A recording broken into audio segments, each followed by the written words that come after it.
This is TTT Live. I'm Marie-Therese Bernard. The Ministry of Health is giving an update on the status of COVID-19 in Trinidad and Tobago. We're bringing you live coverage on TTT, Talk City 91.1 FM, Suite 100.1 FM, Next 99.1 FM, and on Facebook at TTT Live Online. We go now to the Senior Corporate Communication Officer, Al Alexander, who is the moderator for today's press conference. A pleasant good morning and season's greetings to you and your viewing and listening public. It is a pleasure to be here with you once again at the Ministry of Health's virtual media conference. Today on our panel, we have the Honorable Terrence Deyalsingh, Minister of Health, Dr. Roshan Parasram, Chief Medical Officer, and Professor Christine Carrington, Professor of Molecular Genetics and Virology, UWI. I am Al Alexander, Senior Corporate Communications Officer at the Ministry of Health, and I will be the moderator today. The Honorable Terrence Deyalsingh, Minister of Health, will begin this morning by providing the overview. Thank you, and good morning, Al. Good morning to Dr. Parasram, Chief Medical Officer. Good morning to good morning to Dr. Professor Christine Carrington from the University of the West Indies.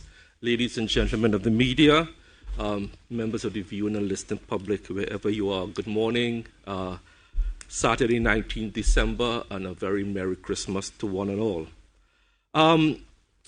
We are having this press conference this morning to address the fast-moving developments, and there have been many, many developments, both locally and internationally, on the issue of the COVID vaccine and the COVAX facility. So we thought we would have this press conference this morning to deal almost exclusively with that, because things are now moving very, very quickly. As you know, some countries have started to administer the Pfizer vaccine, the United States, England, Canada. Russia is using their own vaccine, the Sputnik vaccine.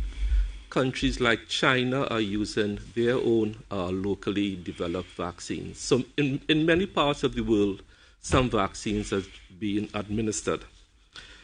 A question that is going to come thick and fast at us, and we wanted to address that this morning, is that what happens to persons who are receiving vaccines in the United States or anywhere else, the Pfizer vaccine, and whether if they come to Trinidad and Tobago, whether they will still need a PCR test. That is an issue we will have to face frontally. And we at the Ministry of Health, we decided not to advise ourselves on this. So on Wednesday, both CMO and myself started to reach out to the regional and international experts. The CMO will tell you who he called. I had a conversation with Dr. St. John, Technical Director of CARFA. I engaged the services of Professor Carrington, who is here this morning. CMO would have spoken to his technical team. And the position we have come up with based on the current available science, and I want to repeat the word, everything we say this morning is based on current evidence. Things can change as more data comes in, as more evidence comes in. So what we are saying now is based on what we know now. It is going to be a step-by-step approach. The position is that we are still going to require anyone coming into Trinidad and Tobago to still provide us with a PCR test. That is a policy position. Both the CMO and Professor Carrington will explain the science behind it. But I am just announcing that the policy position of a PCR test, regardless of your immunization status, remains the same. Another issue which we are starting to understand, and you may recall months ago, we said we would engage the University of the West Indies to engage in some genetic sequencing to try to unravel and find out which strain of coronavirus we have in Trinidad and Tobago.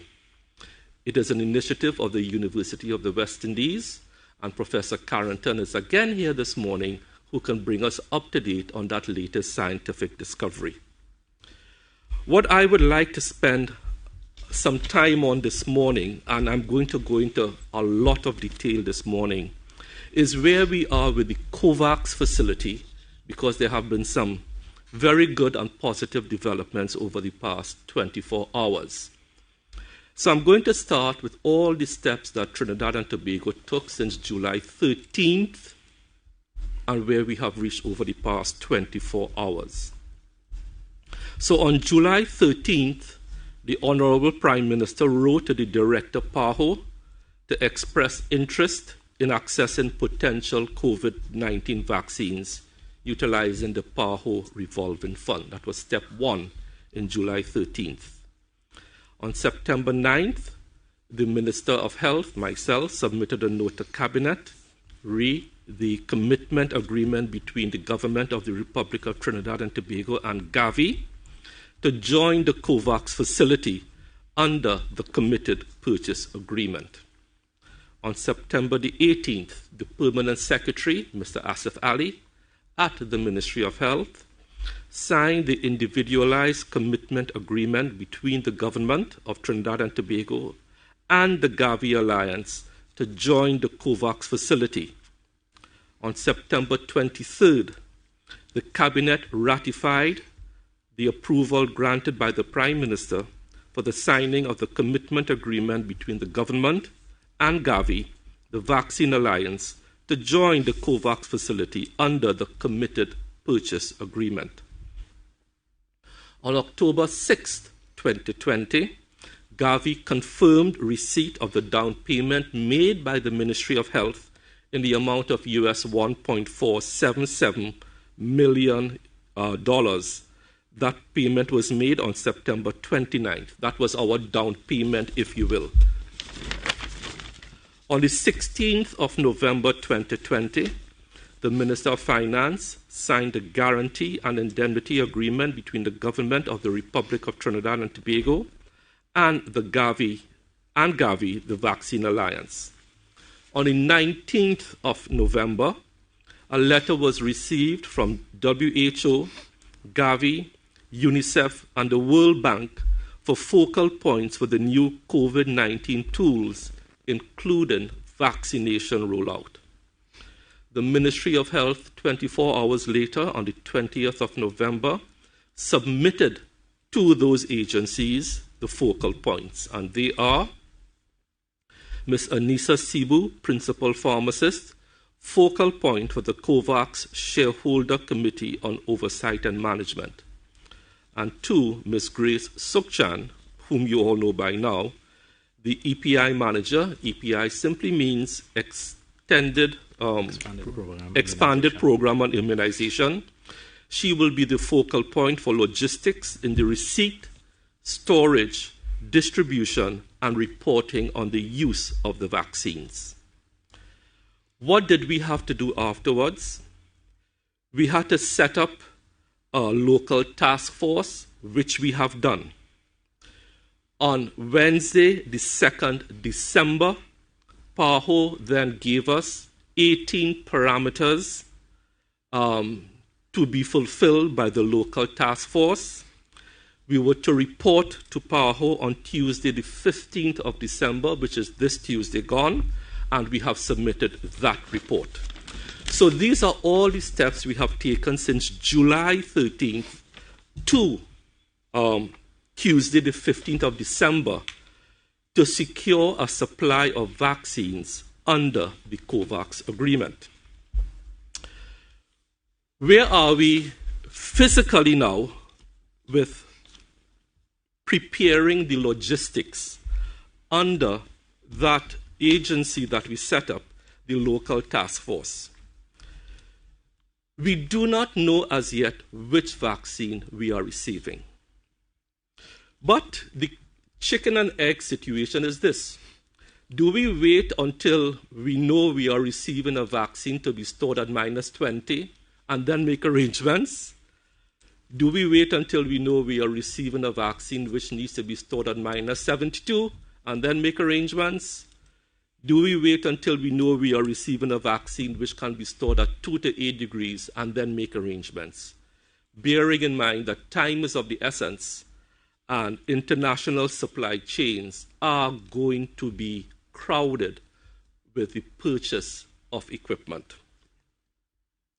Over the past week, we decided to take, as we say in local parlance, take in front. Not knowing which vaccine we are going to get doesn't mean we can't prepare. In the event that we do get the Pfizer vaccine, and let me reiterate, the Pfizer vaccine is not a part of the COVAX facility as yet. But in the event, that vaccine needs to be stored at -72.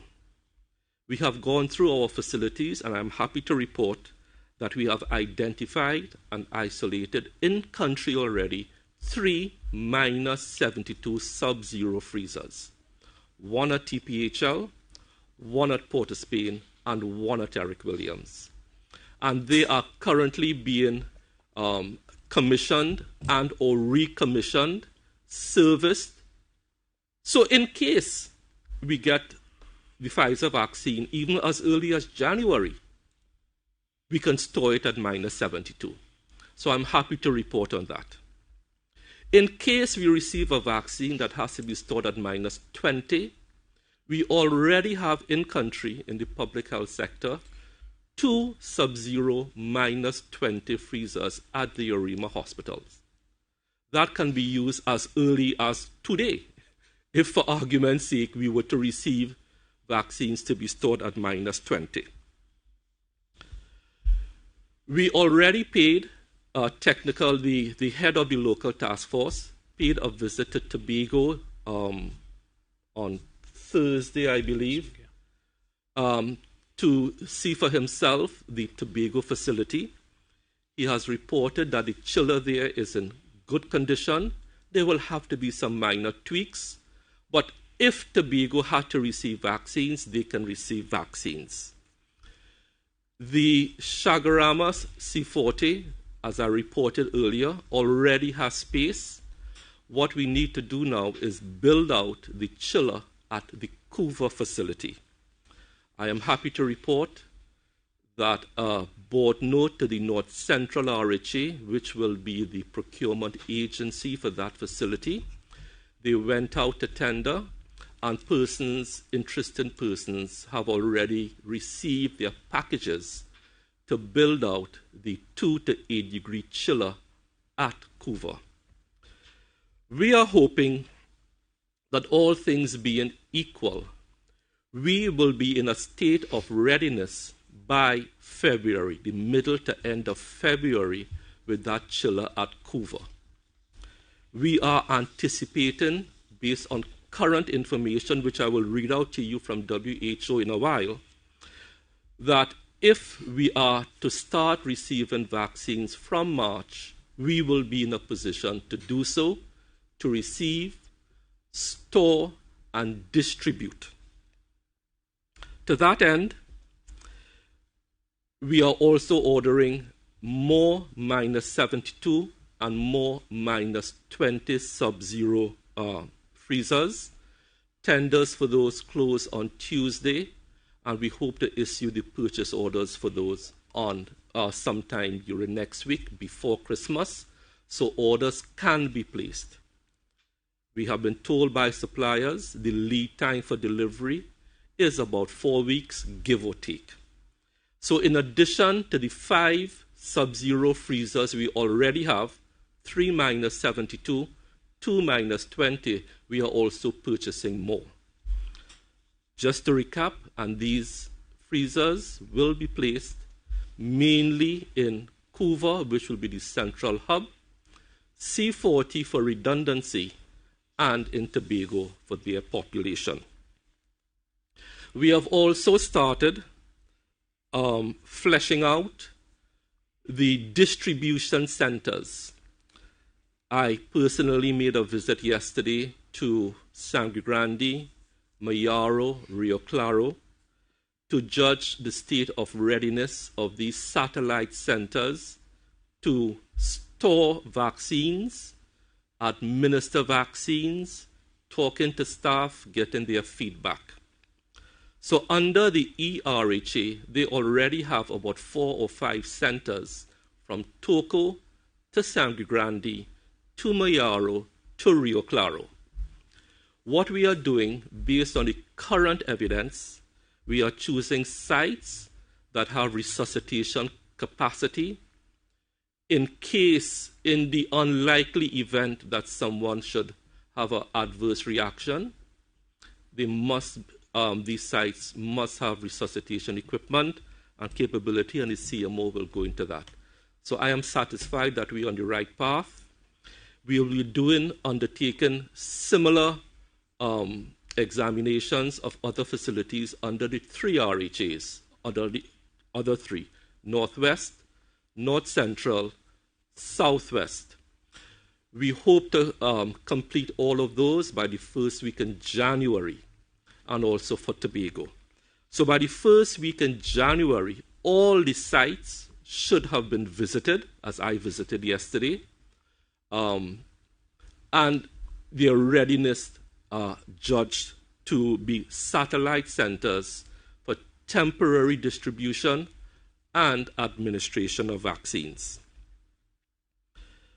The exciting news now, which broke over the past 24 hours, and I don't know if members of the media had a chance to look at it, and I confirmed this with Dr. Eric Wheeler last night, is that the COVAX facility has now signed on to 4 deals with potential vaccine manufacturers.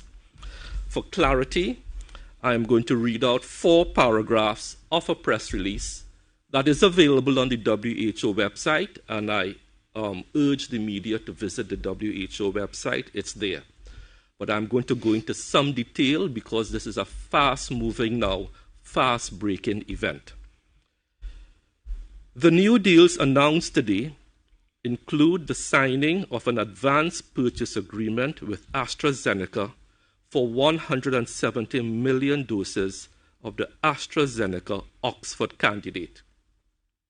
That candidate vaccine can be stored at 2 to 8 degrees. It doesn't need the sub-zero freezers, which is good. And a memorandum of understanding with the Johnson & Johnson for 500 million doses of the Janssen candidate. And this is the good thing about the Janssen candidate now, which is currently being investigated as a single-dose vaccine, as opposed to the others, which are 2-dose vaccines, either 3 weeks to 4 weeks apart.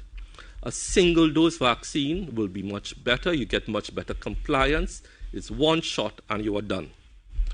These deals are in addition to existing agreements COVAX has with the Serum Institute of India, SII, for 200 million doses, with options for up to 900 million doses more of either the AstraZeneca Oxford or Novavax candidates, as well as a statement of intent for 200 million doses of the Sanofi GSK is another drug manufacturer, GlaxoSmithKline vaccine candidate. So, over the last 24 hours, these 4 deals have been announced by PAHO under the COVAX agreement. But it gets better. In addition to this, COVAX has also, through research and development partnership agreements, and this is where Trinidad and Tobago's 1.4 million US down payment would have gone to help finance research and development. So let me start over. In addition to this, COVAX has also, through R&D partnership agreements, first right of refusal in 2021 to access potentially more than 1 billion doses based on current estimates from the manufacturing processes under development that will be produced, subject to technical success and regulatory approval by candidates in the COVAX R&D portfolio. What that basically means is that in addition to the 4 deals which I spoke about AstraZeneca, Johnson & Johnson with the Janssen candidate, Serum Institute of India, AstraZeneca, Oxford or Novavax, Sanofi, GSK. In addition to those, they are also pursuing other R&D initiatives. Questions have been asked, and Dr. Carrington will go into it, how this vaccine was developed so quickly. And we kept saying that the world has to learn from past epidemics, whether it's Ebola or H1N1.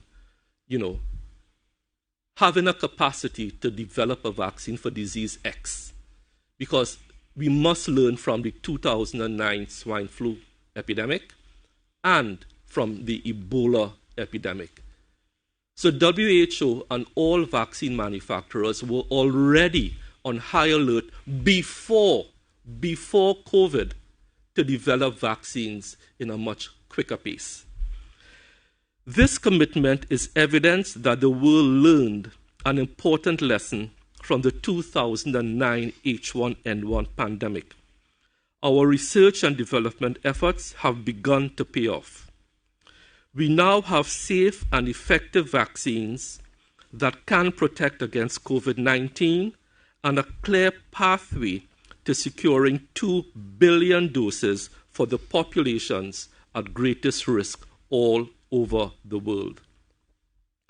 I would have mentioned previously that the objective of the COVAX facility is to end the acute phase of the COVID pandemic, meaning this phase of high mortality, high caseloads, by the end of 2021 by delivering 2 billion doses during the course of 2021. So this is the strategic objective now being turned into operational mechanisms.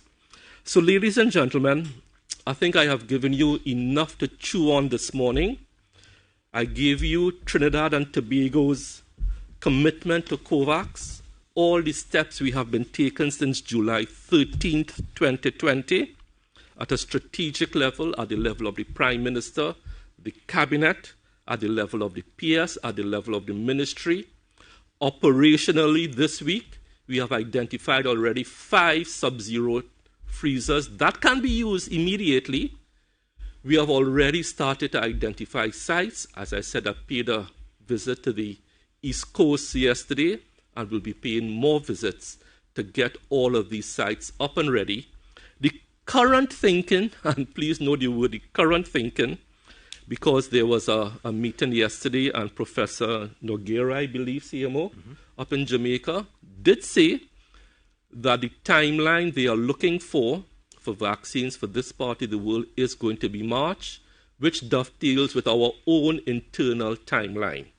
That is why we are trying to get all our facilities up and running to receive and start to distribute vaccines as early as middle to end of December, bearing in mind that the current information that we have is that the region may expect vaccines by the end of the first quarter of 2021. So, Mr. Alexander, that's my detailed report for the morning, and I now turn over to you. Thank you very much. Certainly encouraging news this morning. Thank you, Minister. We will move straight into the clinical update and presentation by Dr. Parasram. Okay, thank you, Mr. Alexander. Morning, Honorable Minister, Professor Carrington, members of the media, members of the viewing and listening public. So I'll give the update as of December 18th at 4 p.m. The total number of persons tested so far, 39,130 in the public system and 30,771 in the private sector, giving us a total of 69,901, just under 70,000 persons so far. Of those, since March 12th, we have 6,955 being positive. A total number of recovered patients now stand at 6,405, with an active caseload of 427. Over the last 24 hours, we would have reported 15 new cases and no additional deaths. Our deaths stand at 123. Total patients in hospital are now at 24, spread between both Trinidad and Tobago, and accounting for our overall occupancy, which includes step-down quarantine sites in all the facilities, at 28%. So with regards to step down, we are 26. Total patients in state quarantine, 303. And those in home isolation, 362. Just a little more detail in terms of the hospital population, 24 persons spread across a few facilities. Ambulatory percentages are 10% now in terms of our cases. So at the Couva Hospital, we have 16 of those, Cora 3, and the Scarborough Regional Hospital at the Fort, there are 5 persons. With regards to ICU, the percentage is at 5% of the total overall capacity, with only 2 persons being in ICU at the Couva Hospital and Multi-Training Facility. Our HDUs have no one at this time, no confirmed cases. With regards to our step down, we have at the Claxton Bay facility 8 persons, UE Daybay 6, and in Tobago 12 persons. So before you go to my first slide, I want the slides that I will show is basically an update of the pattern we have been seeing over the months. We're coming to the close of the end of the calendar year and the epi year. So we wanted to give an update as to where we're at with various viral illnesses in the country. So I will start with a curve that, if we could go to the first graph. So this one represents the acute viral illness. So by way of clinical classification, these are people that would present with any signs and symptoms that are very mild, usually fevers, body pains, those kinds of very non-specific symptoms. So we look at the pattern, and just to describe the color coding again for this first graph, and then it will be similar for the other graphs, we see the large green portion represents the endemic level where we have successful control. When it goes into the yellow bit in the middle, that is called, we have a heightened level of security. We're looking at possible causes of increase in numbers. We go back into the orange case, and we have an even more vigilant approach with regards to surveillance and trying to find a source, because it represents an alarm to the epidemiologist and to the Ministry of Health. And of course, if you go into that section on the top, which shows up as pink, it is usually red, labeled red. That is where you go into an epidemic phase, and that's how we can classify an epidemic. So basically, the green, yellow, red, orange, and pink portions are created by data from the previous 5 years before this particular year. The black line on the graph represents the data for this year and gives data per week. And you will see a sort of pattern with the acute viral illness that actually mirrors the COVID-19 situation, where in the early part of the year, first to the epi week 13, where we would have had minimal restrictions in place, we would have seen our normal, we were in the security zone just above the endemic level. And then we had a sharp dip coming around March when we started to enforce a lot of the public health measures. That was maintained all the way until just about the end of July. And we saw the acute viral illness mirroring again, slightly delayed to what happened in COVID-19, going up in August and September, and then precipitously dropping again, remembering that in August 26 we had mandatory mask wearing, and we had significant, we had closures of schools and some other public health measures that took place, and we saw a precipitous drop going all the way back and taking us to week 47, where we are well within the successful control level. If we go to the second slide. So these slides will be very similar to the first one, but they are for different classifications of clinical disease. So this one is what we know as influenza, and influenza is a little different from what we were seeing with the acute viral illness. A small portion in the early part of the year where we would not have had public health controls, and then all the way through, we saw a flat line basically going all the way down on the bottom. What could attribute this as being different from the acute viral illness? Although we would have seen a rise in August and September with the viral illness, remembering that the influenza season actually starts in October. So we would have had controls back again in October, and that middle period where traditionally we would have a drop in the influenza level continued that straight line going across this slope. If we go to the other side, so we're looking at two slides, one under 5 on the left and over 5 years of age. This is a slightly different classification, acute respiratory illness. So it is a viral-like illness as a broader category. However, you must have some viral respiratory symptoms, meaning sometimes a cough, stuffy nose, that sort of thing. you will be classified as acute respiratory illness rather than acute viral illness. Influenza classification comes from, is usually more severe. You have an acute onset of fever as well. So we see similar trend to influenza on the left. For those less than 5, again after March, we have basically a flat line. And for above 5, we have slight increasing in August and September with a flattening off again. But in this case, it remained well within the control for the entire year. Next slide. So with our increased hand washing, our increased sanitary and hygiene measures, we saw gastroenteritis. This first slide is greater than 5 years.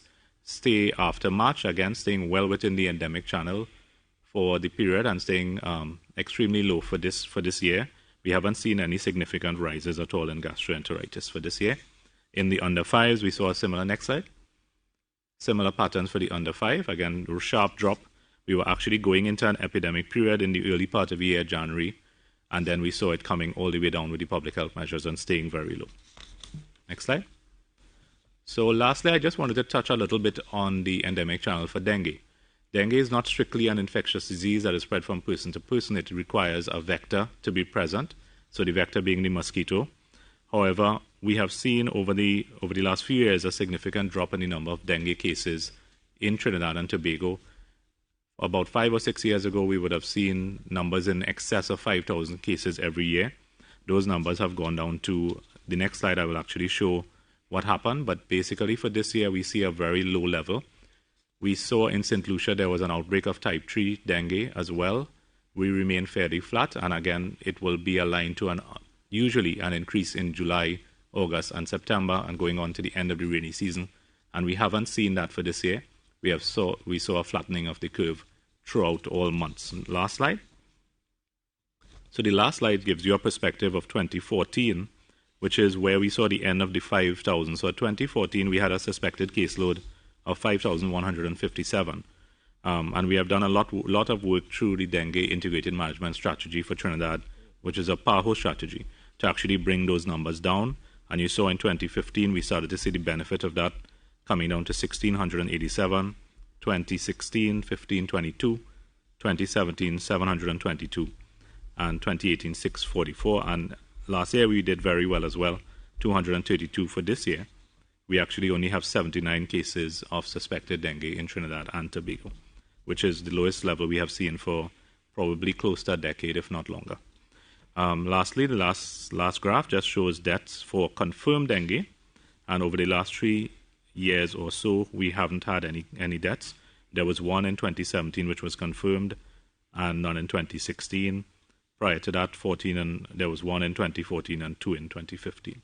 So all that brings me to the end of my clinical update for this morning. Thank you. Thank you, CMO. Certainly encouraging statistics to continue practicing public health measures. I now invite Professor Carrington to speak on how the safety and effectiveness of a vaccine is determined. Thank you. Thank you very much, and good morning to the Minister, CMO, and members of the general public. Now, COVID-19 vaccines are now in use in several countries, and as we've heard this morning, they're very imminent in our part of the world. And there's been a lot of discussion about the safety and effectiveness of the viruses, or what we refer to as the efficacy of the safety and effectiveness of the vaccine, or what we refer to as the efficacy of the vaccine. So today I'm going to talk about the steps that vaccines go through to ensure that they're safe and effective, and I will also discuss what we know about the safety and the efficacy of some of the COVID-19 vaccines that are in use right now. So if I can have the first slide. Okay, so before we move on from here, the first step in creating a new vaccine to a virus is an exploratory phase that involves characterization of the virus, identifying which parts of the virus elicit a protective immune response during infection, exploring the scientific literature to find out what is already known about that virus, and then coming up with a new idea or a variation on an existing idea for developing a candidate vaccine. Now, once you decide what you want to do, it actually doesn't take very long to create a vaccine in the lab. Now, because of the previous experience and the research that was done on the experience we had with other coronaviruses and the research that was done on those coronaviruses, and also because of the release of the genome sequence of SARS-CoV-2, the early release of that sequence, that's the virus that causes COVID-19. That plus the fact that scientists had already been developing platforms for rapid vaccine development, all of that taken together meant that for SARS-CoV-2, that exploratory phase was very short. So that's one of the things that's contributed to the rapid production of vaccines to this virus. So the first candidate vaccine, in fact, were created within 2 days of the SARS-CoV-2 genome sequence being released, and others followed very soon after. So we can go to the next slide. So basically, creating a candidate vaccine is the easy part. The big question is whether a given candidate vaccine is any good. So a good vaccine is one that is safe and effective and that can be produced and administered efficiently and cost-effectively. Now, by effective, we mean that the vaccine protects against infection by the virus, or that it protects against disease that the virus causes. So one and or the other. Now, I'm saying and or, infection and or disease, because infection is not the same as disease. It is possible to be infected by a virus and not show any signs of disease. We know this from SARS-CoV-2, where most infected people show little or no signs of disease, but importantly, are still able to transmit the virus to others. And they, in turn, those people that they might transmit it to, they may be more vulnerable to overt and severe manifestations of the disease. So infection is not the same as disease.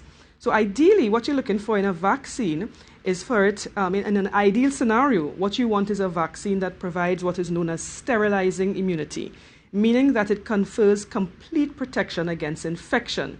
So if a person can't be infected, then they obviously won't get the disease, and they're not involved in transmission. However, just as in natural infection, you don't always produce sterilizing immunity, the same applies to vaccines. Some vaccines may not prevent infection, but they do prevent disease. So that's an important distinction to hold on to. So in discussing vaccine efficacy, how effective a vaccine is, it's important to distinguish between the efficacy against infection and its efficacy against disease. Now, in terms of safety, the question is not just about the vaccine, whether the vaccine produces any side effects, but also how serious those side effects are and how common they are compared to the effects of the disease you are targeting. So basically, you want to evaluate whether the risk of severe reaction to the vaccine is less than risks associated with the virus itself. Now, common side effects of vaccines are typically mild. They include things like pain and swelling and redness at the site of injection, mild fever, chills, headache, muscle and joint pain, that sort of thing. The majority of those, and all of those signs, what's interesting is that all of those signs, those are actually signs that your immune system is working and developing a protective response. Serious reactions like severe allergic reactions are in fact very rare with vaccines. Now, for all the vaccines that we currently have in use, getting vaccinated is far safer than getting the diseases the vaccines present. This and the fact that all licensed vaccines work is not a matter of, it's not a coincidence. And I have the next slide. It is the reason why the vaccines are so good is because candidate vaccines are very rigorously tested many times in progressively larger clinical trials to ensure that they are safe and effective. So before moving from one stage to the next, approval has to be obtained from panels of independent experts and regulatory bodies who review the results, check that there are no safety concerns, and determine whether the immune response produced justifies further testing. So you move from one phase to the next, and it's not up to the researchers to decide, well, I finished phase 1 and it looks good to me, so I'll move to phase 2. No, you have to apply for approval to do so. Now, in the development of the COVID-19 vaccines, what they did to try and shorten the time is that they overlapped some of those phases. So there was constant, instead of completing a phase, reporting on that phase and getting approval, the phase would be running and they would be constantly monitoring that phase and sending information to the regulatory bodies and at a certain point where you're sure you have enough data, they would give approval for another stage to start, etc. So now, even with those levels of safety, these are all human trials. The phase 1, phase 2, and phase 3 trials are all human trials. Before a candidate vaccine can even enter clinical trials in humans, it must first undergo a preclinical phase of screening and evaluations that are done without human beings involved. Now, during this phase, that is where it's tested in animals to evaluate its safety, to characterize the immune response, evaluate its potential to prevent disease, and they work out things like the approximate doses to use in humans and the best mode of delivery. So it's a very rigorous testing, preclinical trials and then in clinical trials. So, can I get next slide? So the phase 1 clinical trials, those are the ones shown in purple here, illustrated in purple. They primarily assess the initial safety of a vaccine and confirm that there is an appropriate immune response, and they help you to identify the correct dose. They typically are small. They have a small number of volunteers, from a few dozen up to a few hundred, and they use young, healthy adult volunteers. The volunteers are given either a candidate vaccine or a control treatment, which could be a placebo or it could be another established vaccine against a different pathogen. Now, after the administration of the vaccine and the control treatments to those volunteers, data is collected on things like antibody production, side effects, and any adverse events in the two groups. And at the end, the data is statistically analyzed to assess whether changes in the vaccinated group are due to the vaccine or if they happen by chance. Once there's no evidence of any toxicity due to the vaccine and there's a good immune response, the study can advance to phase 2. At phase 2 now, you increase the number of volunteers. So in a phase 2 trial, you would have hundreds to thousands of people enrolled. And in this case, the enrollment is randomized, and you aim to enroll healthy volunteers who have the same characteristics, such as the age, the sex, ethnicity, etc., as the people for whom the vaccine is intended. Again, some of the volunteers get the vaccine, others get the controlled treatment, and you assess the vaccine's safety and its ability to generate an immune response.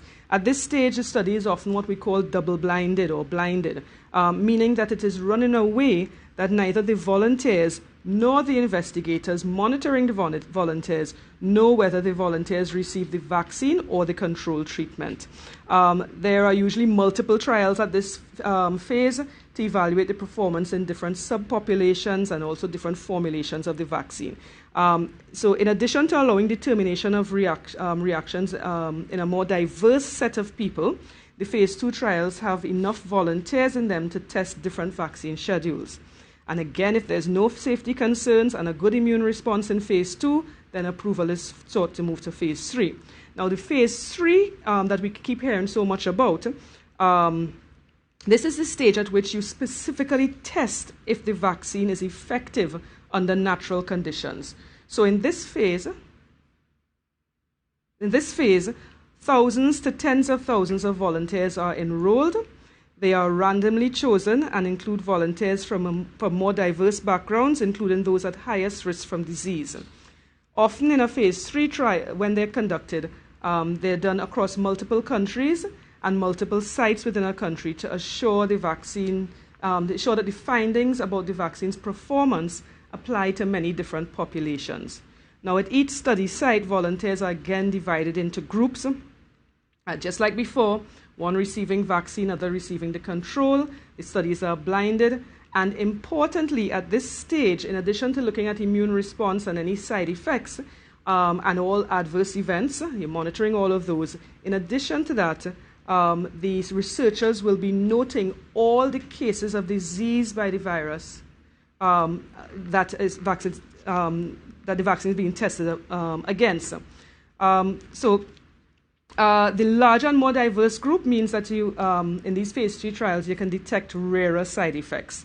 So once you work out, once you have a certain amount of cases of disease occurring, you can then unblind the researchers and they can check to see whether the amount of disease that they see in the control group is more equal to or more than what they see in the vaccinated group.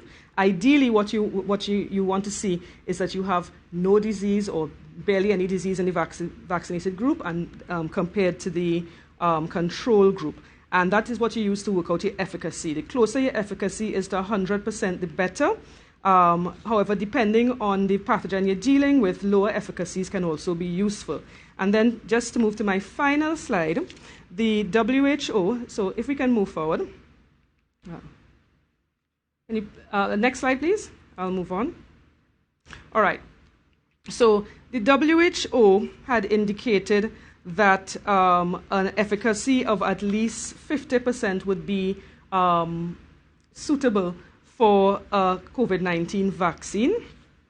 And so all the vaccines that we've looked at so far, they all have efficacies of more than 70%. I was going to say a bit about the 3 vaccines that are in trials, that have been approved right now, that we know a lot about. For example, we have the Pfizer vaccine that was tested in phase 3 trials on 44,000 people in several countries. And in that case, they worked out that the efficacy was 95% and that the safety profile was very good. In the case of the Moderna vaccine, the efficacy that they saw was 94%, and again, a similar safety profile. And then finally, we have the Oxford AstraZeneca vaccine, which had an efficacy on average of about 70%, all above the threshold that the WHO has asked for. The only thing, and on this last slide here, what I want to point to is the fact that all of these trials are ongoing, and there are many other vaccines being tested. And one thing to note is that the end point that they were looking for with the vaccines, the Pfizer, the Moderna, and the AstraZeneca that I mentioned, the end point there was they were looking for cases of disease, not cases of infection. So there's still questions that we have. For example, right now we know that they're very effective against preventing disease, but we don't know whether they protect against infection. There is data to suggest that that is the case, but more data is needed to confirm this. So until then, we know for sure, although there are people who get vaccinated will be protected against disease, they will still have to do things like wear masks and social distance to protect others until we have that data. So I'll just end there. Thank you. Thank you, Professor Carrington. We now move to our question and answer segment. Thank you, Professor Carrington. We now move to our question and answer segment, where members of the media are invited to pose questions to the panel. Media representatives, you are reminded to state your name and the name of the media house that you represent, followed by your 2 brief questions. Please ask your questions one right after the other to the relevant members of the panel. Time permitting, we will allow a second round of questions where 1 question will be facilitated per media house. We will start the question and answer segment with CNC3. Hi, good morning. My name is Cindy Gray from CNC3.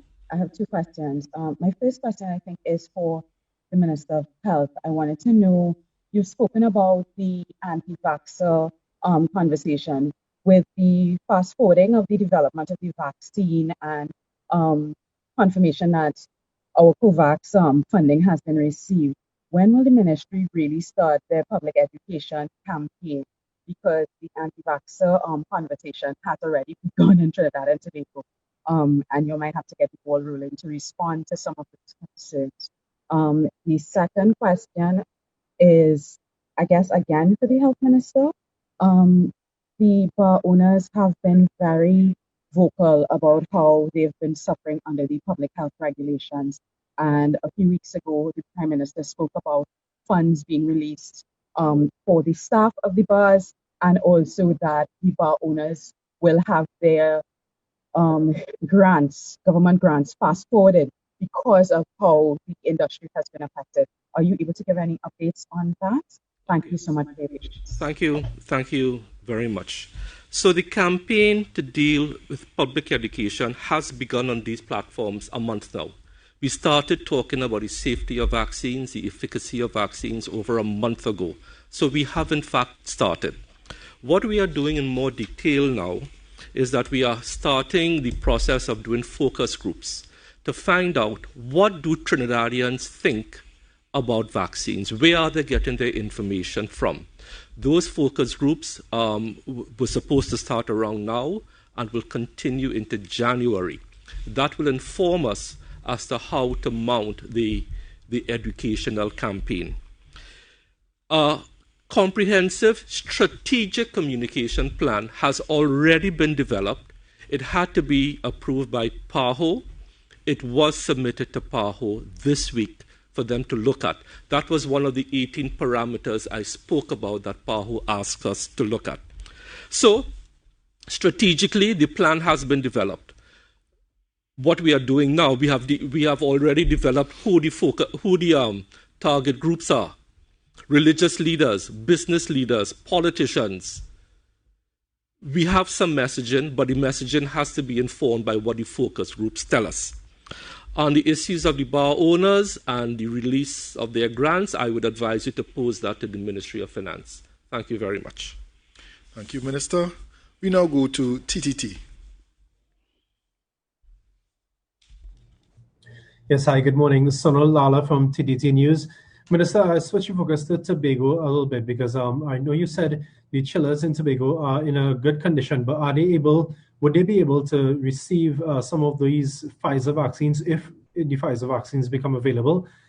Because I know those have to be stored at an extremely low temperature.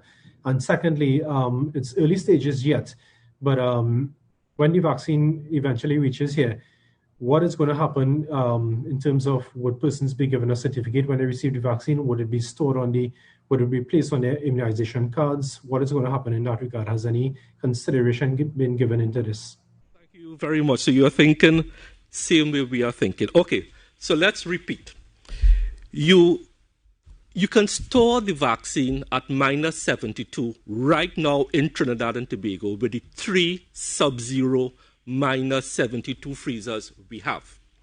What we are doing in the case of Tobago and C40, which already has chillers, a chiller is different to the sub-zero freezer. The chiller is a big walk-in room that is about 2 to 8 degrees, and in that room you place, for want of a better word, something looking like a refrigerator, which is your -72 or -7 or -20 sub-zero freezer. So the freezer goes inside of a walk-in chiller. So Tobago already has a built walk-in chiller. What we have to send to Tobago, when we know which vaccine we are getting, is to send a -72 freezer or a -20 freezer. As I've indicated, we already have in country 3 -72 freezers, 2 -20 freezers, but we have gone out as of last week, Tuesday, and we hope to issue the purchase orders for more of these. So Tobago already has a chiller. It's a big walk-in room, and in that chiller, you place your sub-zero freezer. So Tobago is well poised. Second question, certificate. Yes, we already have a draft of a certificate which we submitted to PAHO, and they have basically signed off on it. It is going to be a separate vaccination record for COVID-19. So that has already been done. That box has already been ticked, but it's an excellent question that you have asked.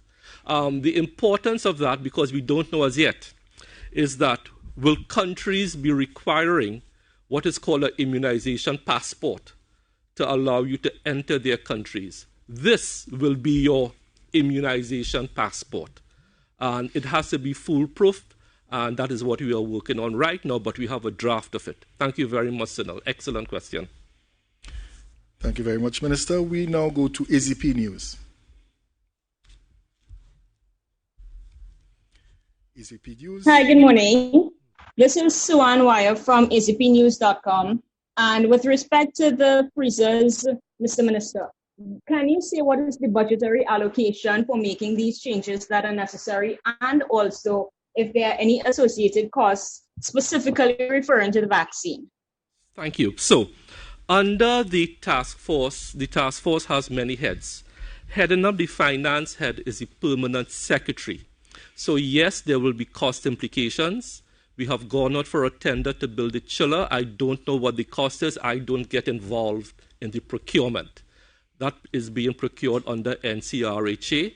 But I can tell you, we had put down a new chiller in C40 last year, a big walk-in chiller, a new one.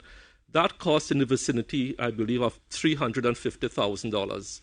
I don't know what this chiller cost will come in at. I don't get involved in issuing of contracts. I just give the strategic direction.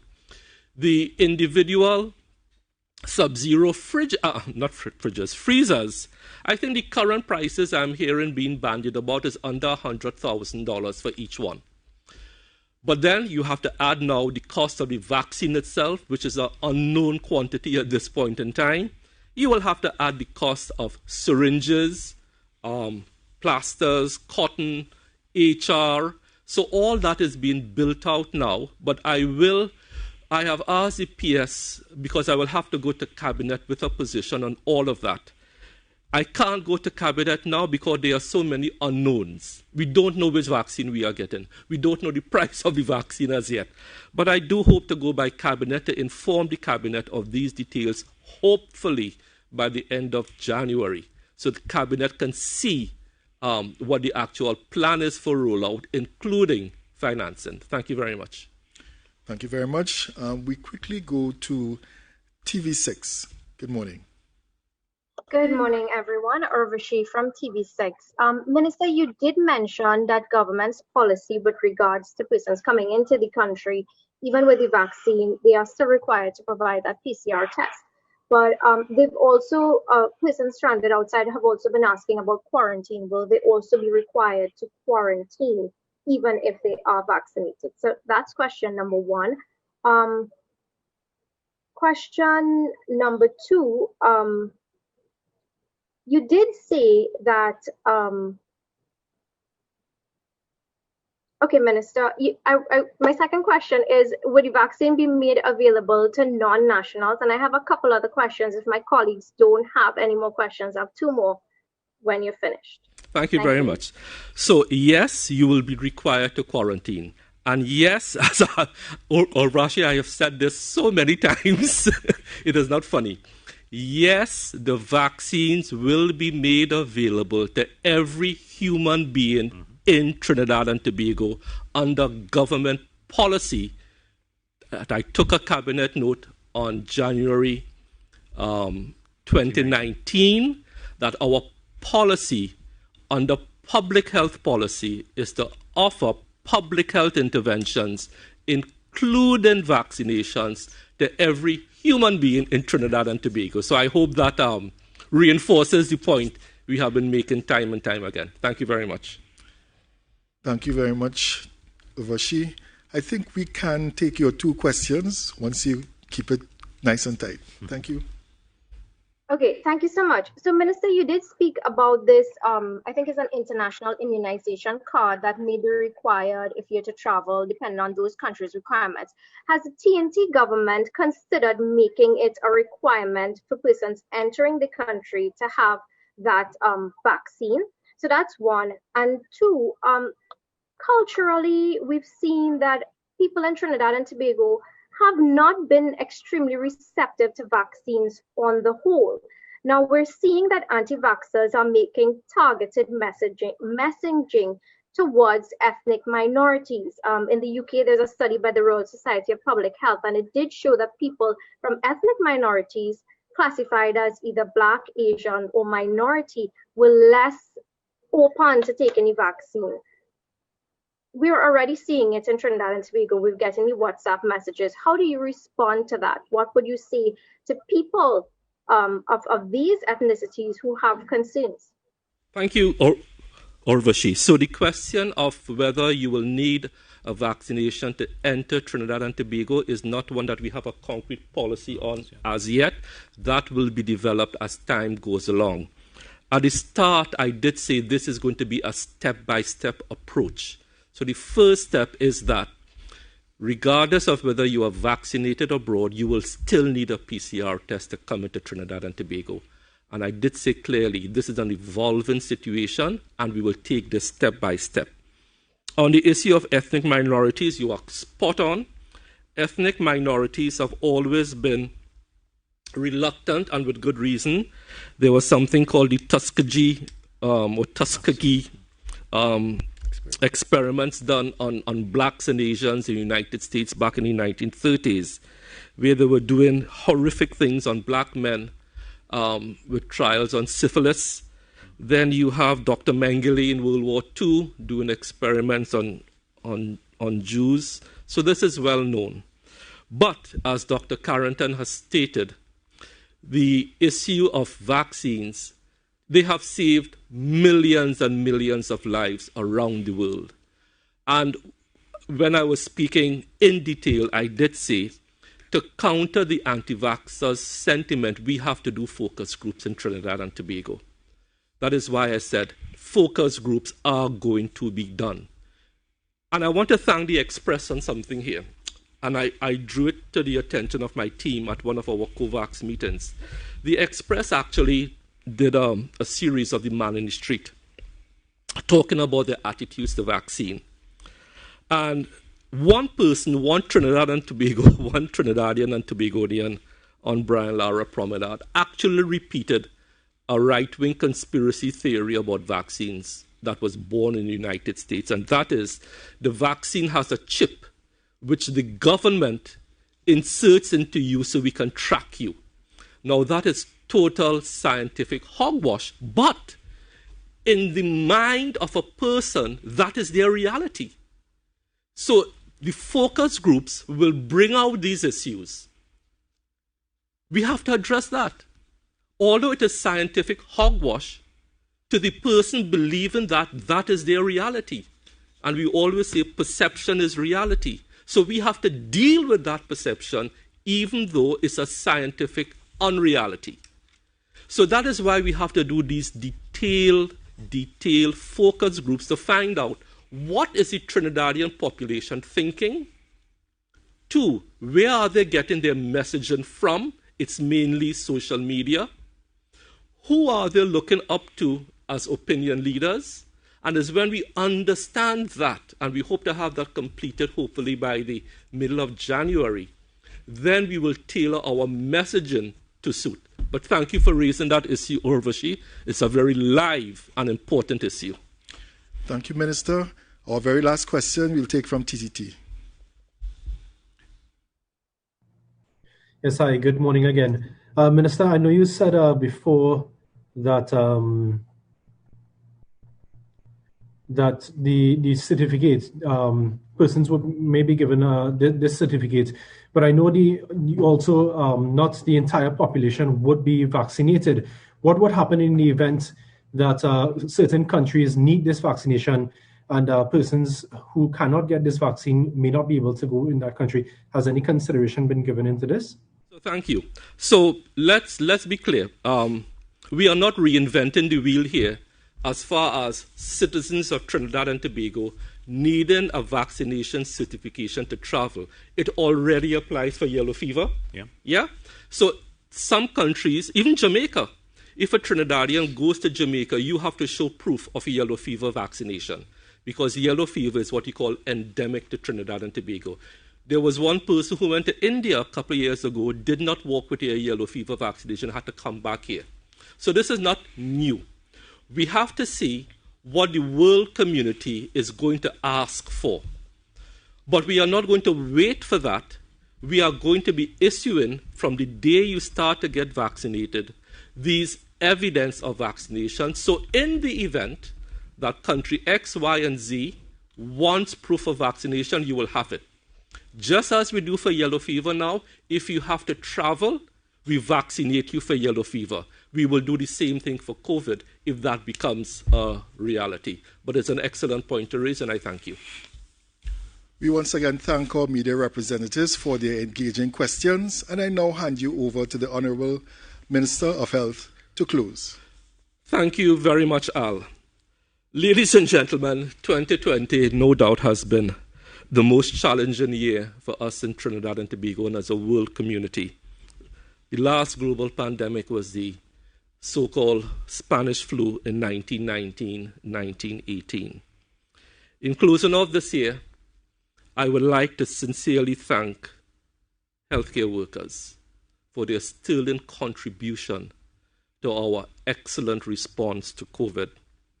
I would like to thank the Honorable Prime Minister for his adoption of the scientific stance when others were calling for an unscientific response, and the support that the Honorable Prime Minister has given to me personally as his Minister of Health and the health team, which he has now gotten to know very, very well. I would like to thank all my cabinet ministers who supported me and supported the Ministry of Health and sister ministries. I would like to thank all members of the public who worked with us, who adhered to all the public messaging. I would sincerely like to thank the business community. We know you are under stress and still are under stress, but there was no choice in saving lives. Finally, I would like to thank you, the media. You have been instrumental in carrying the messages. You have been a tower of strength to the Ministry of Health. We could not have achieved these excellent results without the cooperation of the media.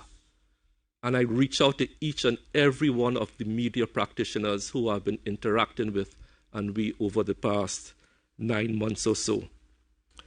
As we close, Christmas this year needs to be celebrated in a very holy and respectful manner. Holy because we celebrate the birth of Jesus Christ. But we must respect the virus. Limit your crowds at your homes. Celebrate virtually as far as possible, especially with the elderly. Gather at home with the minimum number of people as possible.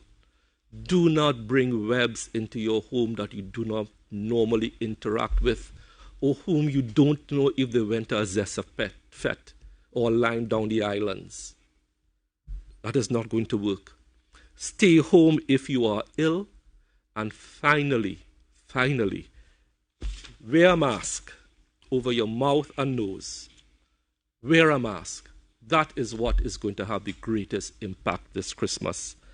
The Prime Minister, Honorable Prime Minister, did indicate at his press conference yesterday that he will be interacting with us during the course of next week. So that might be another opportunity for me to interact with you. But as you celebrate Christmas, wear a mask. Thank you very much, ladies and gentlemen. That has been the COVID-19 update for today, 19th. Be safe.